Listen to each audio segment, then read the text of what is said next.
The Kethral hegemony had been unstoppable for over 3,000 years. Their massive war fleets swept across the galaxy like a storm, crushing everything in their path. 40,000 star systems now bore their mark. Worlds stripped of resources, populations enslaved or relocated, entire civilizations reduced to footnotes in hegemony databanks. Commander Vex Tar stood in the command center of the exploration vessel Dominion's Edge, his 6 eyes scanning the holographic display that showed their latest discovery. The ship hummed quietly as it drifted at the edge of an unremarkable solar system. To most observers, this yellow star and its collection of planets looked ordinary. But the third planet from the sun had caught their attention. "Another primitive species, Commander," Scout Leader Quindal reported, his voice carrying the usual boredom that came with cataloging inferior civilizations. "They call themselves humans, bipedal mammals, recently evolved from tree-dwelling ancestors." Vextar's mandibles clicked with amusement. The pattern was always the same. Every species they encountered believed they were special, unique, destined for greatness. Yet none had ever posed even the slightest challenge to hegemony, supremacy. "Show me their capabilities," Vextar commanded. The holographic display shifted, revealing images of human technology. Crude metal rockets belching fire and smoke as they struggled against gravity. Primitive vehicles rolling on rubber wheels, burning ancient organic compounds for fuel. Weapons that hurled simple metal projectiles using chemical explosions. "Their most advanced warships are made of steel and aluminum," Quindal continued, unable to hide his disgust. "They still use nuclear fission for power. Some of their settlements don't even have basic electromagnetic shielding." Vextar had seen this level of technology before. The Zephyrians had been similarly primitive when the hegemony first encountered them 2 centuries ago. They had lasted exactly 14 standard days before surrendering. The Mortai had been slightly more advanced, but had fallen in less than a week. "Population?" Vextar asked. "Approximately 8 billion concentrated on the homeworld, with small outposts scattered across their local system. They appear to be just beginning to expand beyond their birth planet." This was even better than expected. Young civilizations were always easier to break. They hadn't yet developed the unity or desperation that came with true adversity. "Time estimate for pacification?" Quindal consulted his datapad.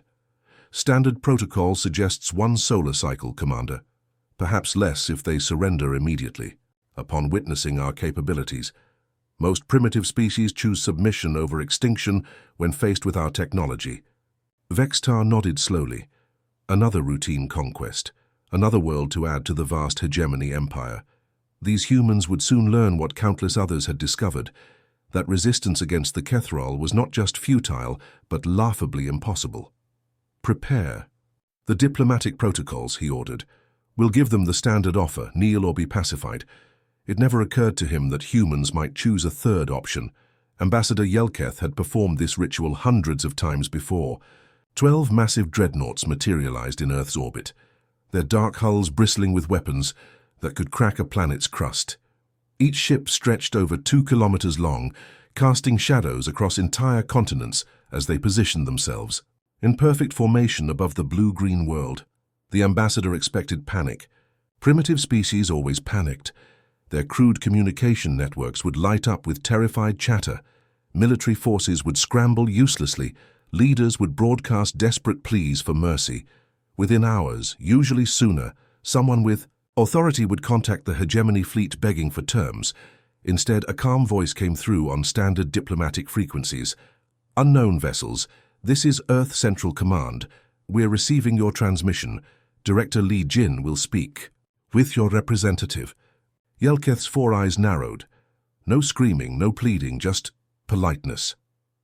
Minutes later, he found himself in the diplomatic chamber of his flagship, staring across a holographic table at a human male who appeared completely unimpressed by the alien technology surrounding him.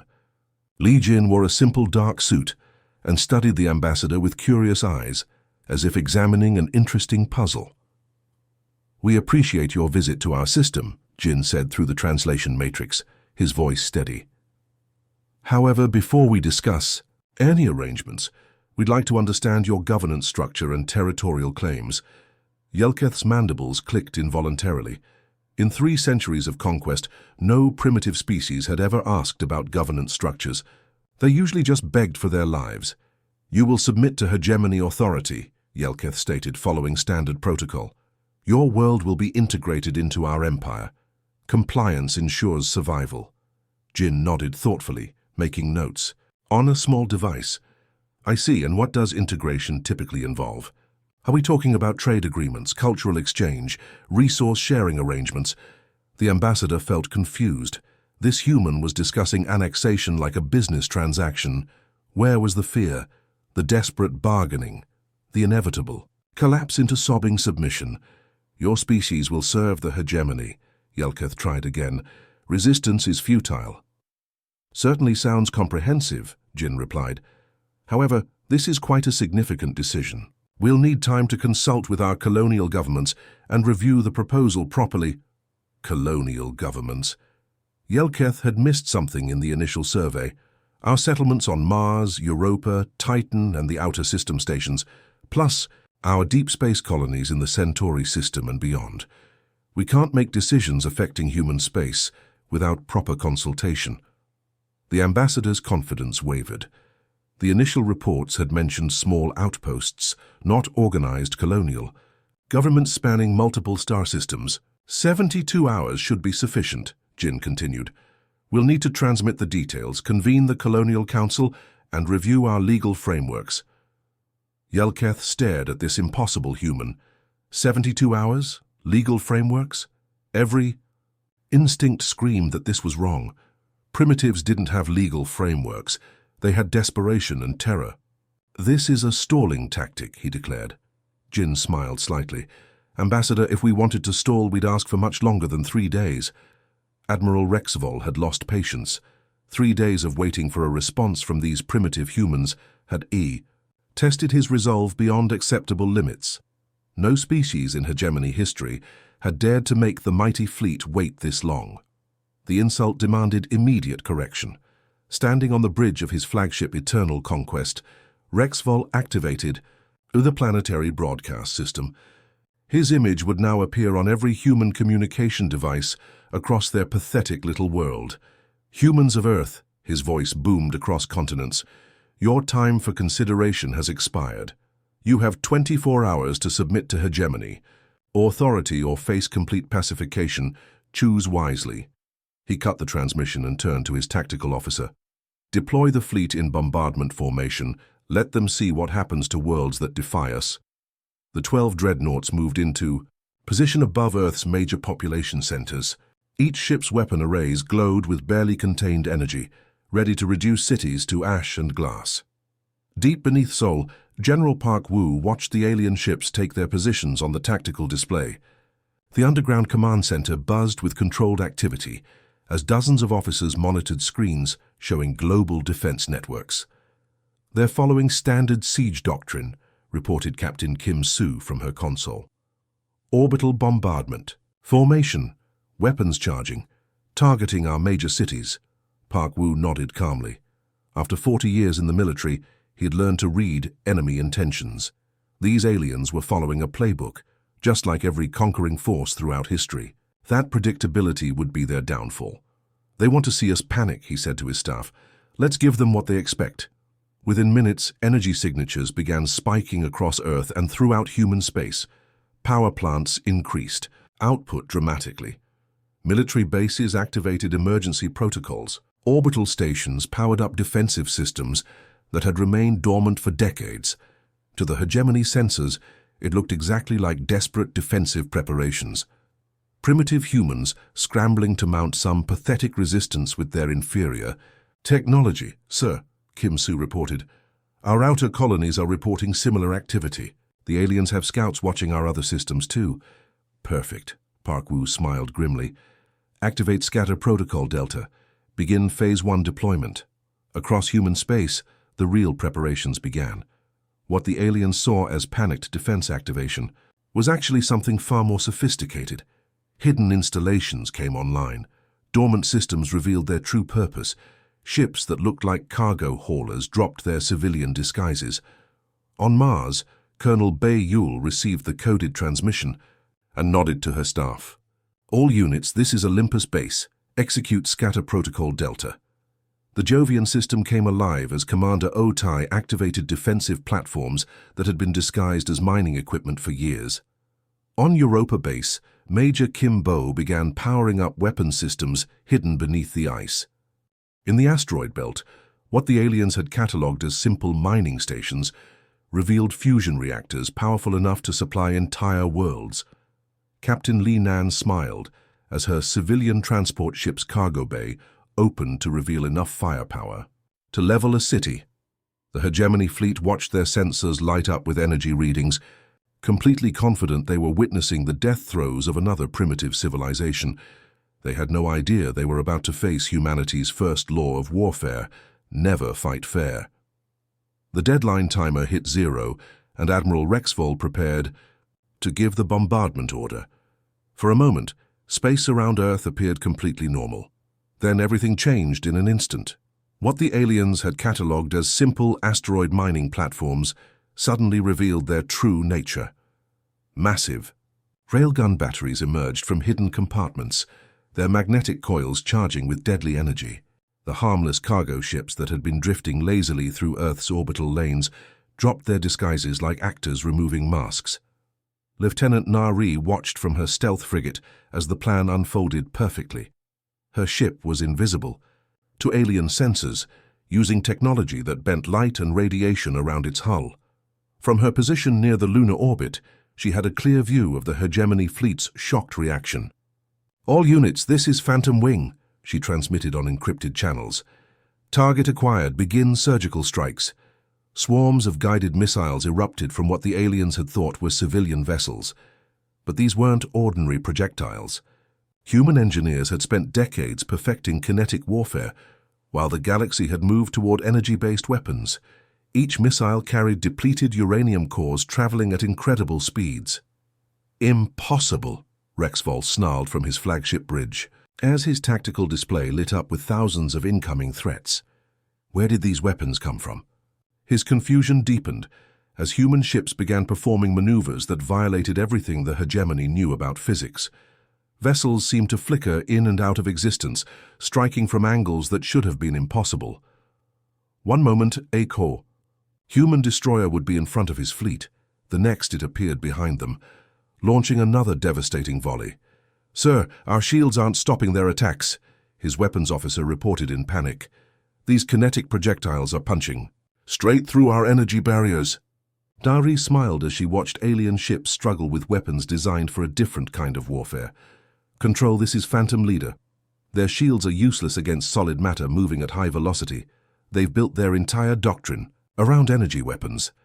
The hegemony had conquered thousands of worlds using the same strategy, overwhelming energy attacks that shattered shields and melted hulls. But humans had studied their tactics for months through captured scout ships and hidden observation posts. Every weakness had been catalogued and exploited. From her stealth position, Nari launched her own attack. A single tungsten rod, accelerated to nearly light speed, pierced the shields of a hegemony cruiser like a needle through paper. The alien ship's hull buckled and twisted as the kinetic energy tore through its interior. "Control. Confirmed kill. It's on enemy cruiser," she reported calmly. "They're not adapting to our tactics fast enough." The hegemony fleet, which had expected to face desperate primitive weapons, instead found themselves fighting an enemy that had turned their own assumptions against them. Every strength the aliens possessed had become a weakness in the face of human ingenuity. The hunters were discovering they had become the prey. The battle space around Earth revealed a fundamental difference in philosophy that shocked the hegemony forces. Their ships were masterpieces of engineering, sleek, symmetrical vessels with crystalline hulls that shimmered with energy shields. Every system was perfectly integrated, designed for maximum efficiency and overwhelming firepower. Human ships looked crude by comparison. Boxy, angular designs covered in armor plating and bristling with weapon mounts. But as the battle intensified, the aliens discovered that ugliness had purpose. Captain Omin watched in horror from his cruiser as a human destroyer took a direct hit from a plasma cannon. the entire front third of the ship simply vaporized. In a ball of superheated gas. By every law of space combat, the vessel should have been dead. Instead, the rear section continued firing. "Impossible," he whispered. "The ship is destroyed. How are they still fighting?" His tactical officer checked the sensors twice. "Sir, the human vessel has separated into multiple sections. Each part is operating independently. Engineer Choi, you had spent 5 years designing the destroyer Ironwill. While alien ships relied on centralized systems for efficiency, she had built redundancy into every component. When the plasma blast severed the ship's forward section, automatic systems sealed the breach and rerouted power through backup conduits. Engineering to weapons," she called calmly, as debris floated past her station. "We've lost the main reactor, but backup fusion plants are online. How many guns do we have left?" 6 rail cannons operational," came the reply. "Targeting systems functional." Through the shattered viewport, Choi Yu could see the alien command ship, an elegant spear of black metal that gleamed with inner light. It was beautiful in its perfection, and that perfection would be its weakness. "Target their command ship," she ordered her gunner. "Center mass, make it count." The remaining rail cannons spoke as one, sending tungsten rods screaming across space. The alien vessel's shields flared and collapsed. The first rod punched through the hull near the bridge. The second found the reactor compartment. Min felt his ship shudder as the human projectiles tore through systems never designed to handle solid impacts. Around him, elegant control panels sparked and died. The bridge's crystalline displays shattered like glass. "Sir," his communications officer reported, voice shaking, "we're receiving similar reports from across the fleet. The humans keep fighting even when their ships are crippled. They're sacrificing themselves to damage us." This violated everything the hegemony understood about warfare. Civilized species preserved their vessels and crews. They retreated when outmatched. They negotiated when facing defeat. These humans fought like they expected to die, and somehow, that expectation made them more dangerous than any enemy the hegemony had ever faced. They turned their ships into weapons, their damage into strategy, their desperation into strength. Min realized with growing dread that they weren't fighting a conventional military force. They were fighting something far more terrifying, a species that had weaponized sacrifice itself. Admiral Rexval felt relief as his reinforcement fleet dropped out of hyperspace. 24 additional dreadnoughts materialized around Earth, their massive hulls bristling with enough firepower to crack a moon. Surely this overwhelming display of force would break human resistance. Instead, space filled with what looked like metallic snow. Thousands of small craft emerged from hidden positions throughout the solar system. They came from asteroid bases, lunar installations, and camouflage stations that had appeared to be simple mining operations. Each vessel was barely larger than a fighter, but together they formed a cloud of death that surrounded the alien fleet. Pilot Lim Bin adjusted his grip on the controls of his interceptor dancing crane. Around him, hundreds of other pilots prepared for the fight of their lives. There were no formation commands, no rigid flight patterns, no central coordination. Each pilot was free to choose their own approach. "This is Bin," he transmitted to his wingmate Ko Hai.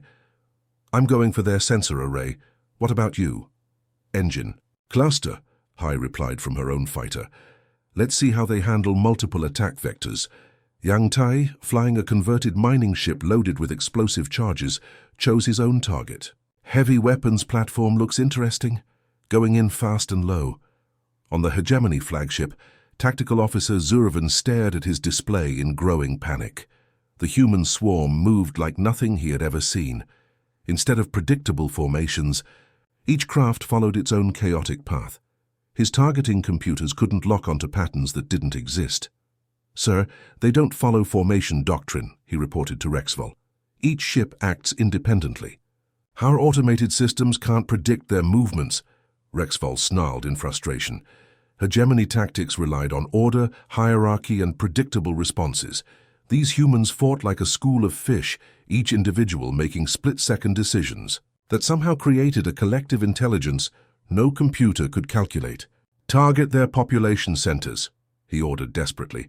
"Force them to defend their civilians."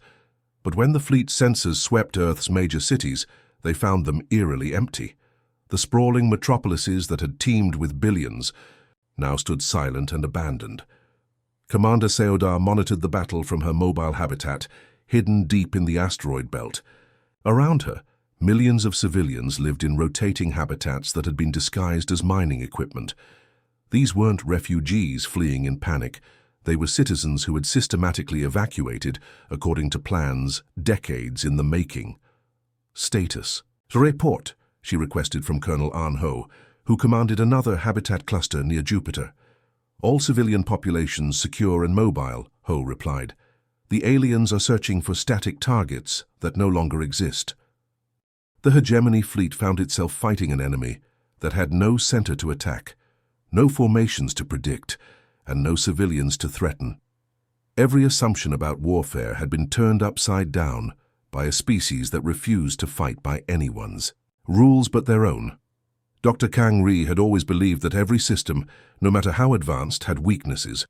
For 8 months, she had been dissecting pieces of hegemony technology recovered from crashed scout ships and disabled probes. While the aliens thought their surveillance was secret, human intelligence had been tracking and capturing their equipment from the very beginning. Her laboratory beneath the Himalayan mountains housed the most sophisticated cyber warfare center humanity had ever built. Banks of quantum computers worked around the clock, analyzing alien code and mapping the intricate networks that connected hegemony fleets. The beautiful thing about highly automated systems, she explained to her team, is that they trust their own networks completely. They never expect the network itself to become hostile.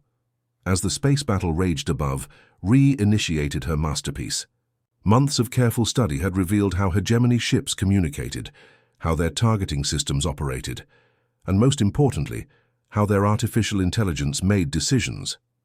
The first virus was subtle. It infiltrated the fleet's communication network through routine status updates, spreading like a digital plague from ship to ship. The aliens noticed nothing as their own systems quietly began rewriting core protocols. On the bridge of the flagship Eternal Conquest, Navigation Officer Pexdal watched his control panel with growing confusion. "Sir, our targeting computer is acting strangely. It keeps identifying our own ships as enemy vessels." Rexevol's attention was torn between the swarm of human fighters attacking his fleet and the increasingly bizarre behavior of his own systems. "Run full diagnostics, now!" But the diagnostics themselves had been corrupted. Instead of finding problems, they reported that everything was functioning perfectly, while chaos erupted around them. Ri smiled as she watched her second virus activate. This one was more aggressive, taking control of communication systems and forcing hegemony ships to broadcast surrender demands to each other in an endless loop. "Attention, hegemony vessel," one dreadnought transmitted to another. "You are surrounded and outgunned. Surrender immediately or face destruction." "We will never surrender to you," came the automatic reply from the second ship, which then broadcast its own surrender demand to a third vessel. Within minutes, the entire alien fleet was locked in a circular argument with itself, each ship demanding that the others surrender while refusing to surrender themselves. "Their computers are fighting us!" Pexdal screamed as his weapons control panel began targeting friendly vessels. "The systems have gone insane." Ri activated her final surprise. Every hegemony ship simultaneously received what appeared to be priority orders from their high command, instructing them to immediately retreat to their homeworlds and report for equipment failure analysis. "This is impossible," Rexevol muttered, as his own ship's computer began plotting a course away from Earth. "Our technology is superior. Our systems are perfect." But perfection had become the aliens' greatest weakness. Their absolute trust in automation made them vulnerable to an enemy that understood the difference between smart technology and wise strategy. The hunters had indeed become the hunted, betrayed by their own tools. Despite the chaos in Earth's orbit, Admiral Rexvol still commanded a force that outnumbered the humans 10-1. His reinforcement fleets controlled dozens of star systems, and fresh ships arrived hourly to replace damaged vessels. By every military calculation, the hegemony should have been winning. So why did victory feel like defeat? The answer came in A series of coordinated explosions that lit up the galaxy. Across 12 different star systems, hegemony installations erupted in flames simultaneously. Supply depots that had operated for centuries vanished in nuclear fire. Communication relay stations went dark. Command bunkers buried deep beneath planetary surfaces found themselves under attack by enemies who knew exactly where to strike. Special Forces Captain 1 June crouched behind cover as his team planted charges on a fuel depot orbiting the hegemony world of Keshatar. His unit had traveled here through captured alien technology, using their own hyperspace corridors against them. Charges set, he reported to his team. 60 seconds to extraction. The depot contained enough antimatter to fuel 100 dreadnoughts. Its destruction would cripple hegemony operations in this entire sector, but 1 June's mission was just one of hundreds happening simultaneously. 3 systems away, Intelligence Officer Bei Mi led her team through the corridors of a hegemony command center. The aliens had built their installation inside an asteroid, believing it was perfectly hidden. They hadn't counted on humans who had been watching and learning for months. Security protocols are exactly as predicted, she whispered into her communicator. They change their codes every 72 hours, but always follow the same pattern. Her team reached the central computer core without firing a shot. Every guard post, every security checkpoint, every automated defense had been mapped during previous failed human attacks that were actually intelligence-gathering missions. Rexvol stood on his bridge, watching reports pour in from across hegemony space. Each new explosion, each destroyed facility, each successful human strike followed the same terrifying pattern. Perfect knowledge of alien weaknesses. They were studying us, he whispered in growing horror. Every engagement was a learning opportunity. His tactical officer pulled up holographic displays showing the attacks. Sir, they're not just hitting random targets. They know exactly which facilities are critical to our supply chains. The horrible truth crystallized in Rexvol's mind. Every time human forces had been defeated, every time they had retreated, every time they had seemingly lost, they had been gathering intelligence. Those desperate last stands weren't acts of defiance. They were research missions. Humans had dissected hegemony tactics with surgical precision. They understood alien psychology better than the aliens understood themselves. They had turned warfare into a science experiment, and the hegemony had been the unwitting test subjects. Now the data collection phase was over. The real war was beginning.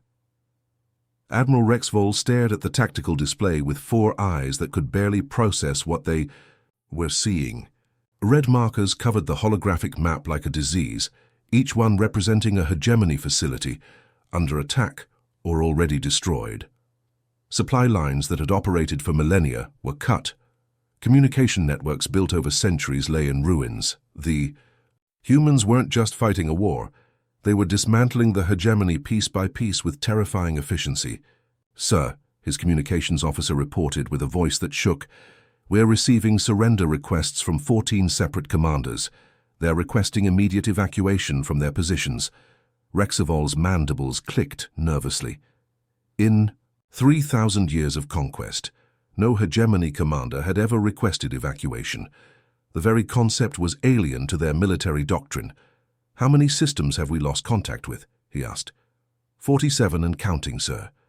The humans seem to know the location of every hidden base, every supply cache, every communication relay. The Admiral looked at the tactical display one more time, trying to find some path to victory. But the math was brutally simple. The humans had turned warfare into a mathematical equation, and the hegemony was failing every calculation. These creatures didn't fight with honor or follow established military tradition. They treated each battle like a research project, each engagement like a laboratory experiment. They had studied their enemy with the patience of scientists and the ruthlessness of predators. All ships, Rexvol transmitted, his voice carrying. Across the entire fleet, withdraw from human space immediately. Set course for the outer territories. The order sent shockwaves through the hegemony forces. Retreat was not in their vocabulary. But as alien ships began powering up their hyperspace drives, Rexvol realized the full scope of their defeat. The humans now understood everything about the hegemony, their technology, their tactics, their weaknesses, their psychology. Every secret had been exposed, every advantage neutralized. Meanwhile, humanity remained a complete mystery. Their capabilities, their true numbers, their future plans, all unknown.